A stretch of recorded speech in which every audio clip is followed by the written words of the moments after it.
Do you ever feel like you're trapped in a relationship dynamic that feels eerily similar to the chaos of your childhood? Maybe you find yourself constantly giving, fixing, and managing, only to end up feeling exhausted and completely unseen. You pour everything you have into a connection with someone who only seems to take, leaving your own needs to wither on the vine. It feels like a painful, repeating loop you just can't seem to break, no matter how hard you try. I want you to know that there is a profound reason for this pattern, and it has a name. This pattern isn't your fault, and it isn't a sign of weakness. It is a predictable outcome of a specific kind of past. In this video, we're going to uncover the hidden connection between complex trauma, codependency, and narcissism. Here on our channel, we are dedicated to helping people just like you break unhealthy patterns and build lives they truly love. To do that, we first need a shared language for what's happening. Let's quickly define our three core concepts. Complex trauma isn't about a single bad event, but rather chronic relational stress, especially in childhood. Codependency is a survival strategy where you focus on others' needs to the point of neglecting your own. Narcissism is the opposite survival strategy, a focus on your own needs to the exclusion and detriment of others.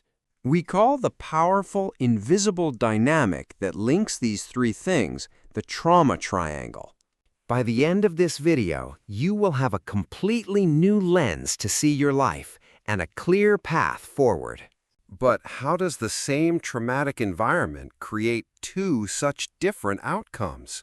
We'll explain the two divergent paths right after we explore the foundation of it all. Everything begins with complex trauma, often called C-PTSD. Unlike single-event trauma, C-PTSD comes from prolonged, repeated experiences where you felt trapped and unsafe in a key relationship. This is especially true when it happens with a primary caregiver during childhood. Imagine a child growing up with an emotionally unpredictable parent. Some days the parent is warm and loving. Other days they are cold, angry, or absent without explanation.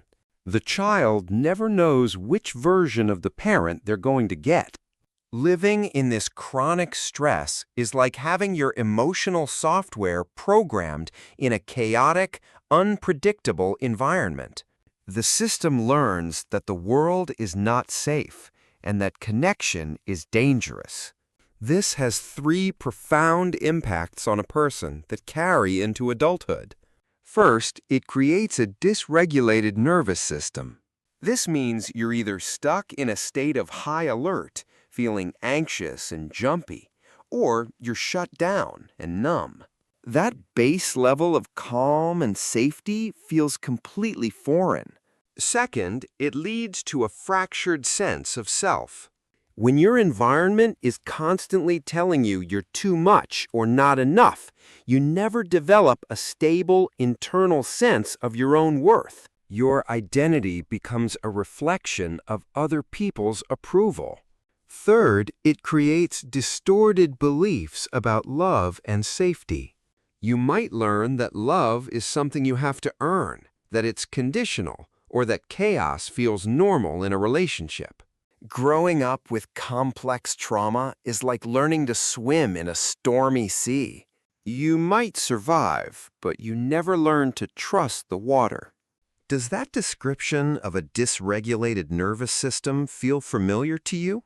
Let me know in the comments if any of this is resonating. So now that we understand the traumatic environment, let's look at how it actually forms these two different adaptations. Faced with the same relational trauma, two children can develop opposite-looking survival blueprints. It all comes down to what strategy the child's brain determines is most likely to result in survival and some form of connection. Let's imagine two siblings, Emily and Alex, living in that chaotic home. The first path is the one that leads to codependency. Emily discovers that if she becomes hyper-attuned to her parents' moods, she can sometimes prevent the outbursts. She learns to be the perfect, helpful, easy child who never has any needs of her own. Her core belief becomes a subconscious script. If I can manage everyone's feelings and be perfect, I will be safe and loved. This is the fawn or appease trauma response developed into a personality structure. As an adult, Emily becomes the person who can't say no, overgives in relationships, and feels responsible for her partner's happiness. Codependency isn't a character flaw, it's a survival strategy that has now expired. The second path is the one that leads towards narcissism. Her brother, Alex, observes the same chaos and comes to a very different conclusion. He sees that vulnerability is punished and that power is the only way to be safe. He learns that by being demanding, loud, and centering himself, he can command attention and control the environment. His subconscious script becomes, if I am powerful, invulnerable, and need no one, then no one can ever hurt me. This is the fight or dominate trauma response, hardened into a way of being. As an adult, Alex seeks validation through external success, struggles with empathy, and sees relationships as transactional. Both strategies, though they look like polar opposites, are born from the same deep, unmet need for safety and love. The codependent and the narcissist are just two different answers to the same impossible question: how do I survive in a world without love? But this is where it gets really interesting. It's one thing for these patterns to develop, but why do people with these opposing traits seem to find each other so consistently in adult relationships? It's not a coincidence. It's a dynamic we call the trauma triangle. Imagine a triangle where the foundation at the bottom is complex trauma. On the top 2 points, we have the codependent traits and the narcissistic traits. These 2 points are magnetically drawn to each other.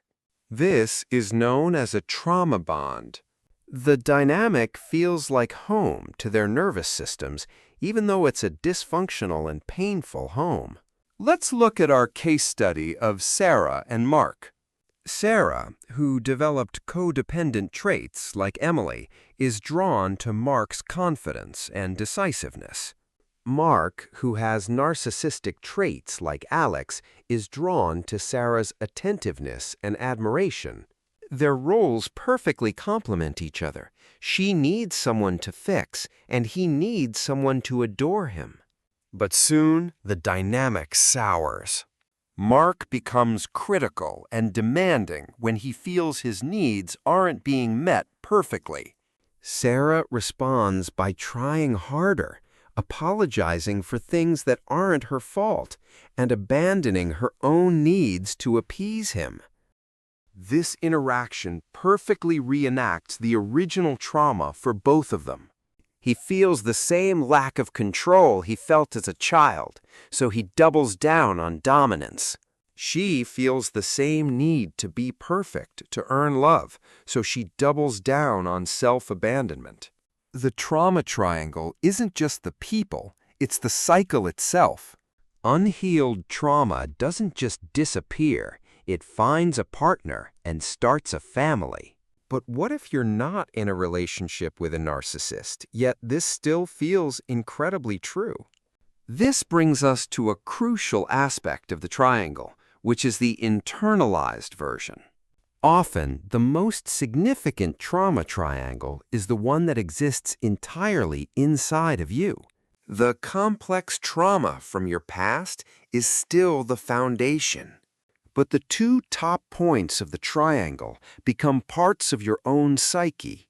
You have a powerful, people-pleasing, codependent part of you that works tirelessly to gain approval.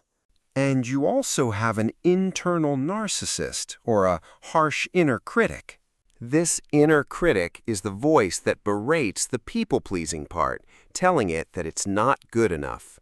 Let's consider an example at work. The codependent part of you feels an overwhelming urge to say yes when your boss asks you to stay late again. You do it even though you're exhausted and had other plans. This urge is driven by the harsh inner critic inside you. That critic whispers that if you don't do it, you'll be seen as lazy or not a team player. You're not good enough unless you are perfect and endlessly productive.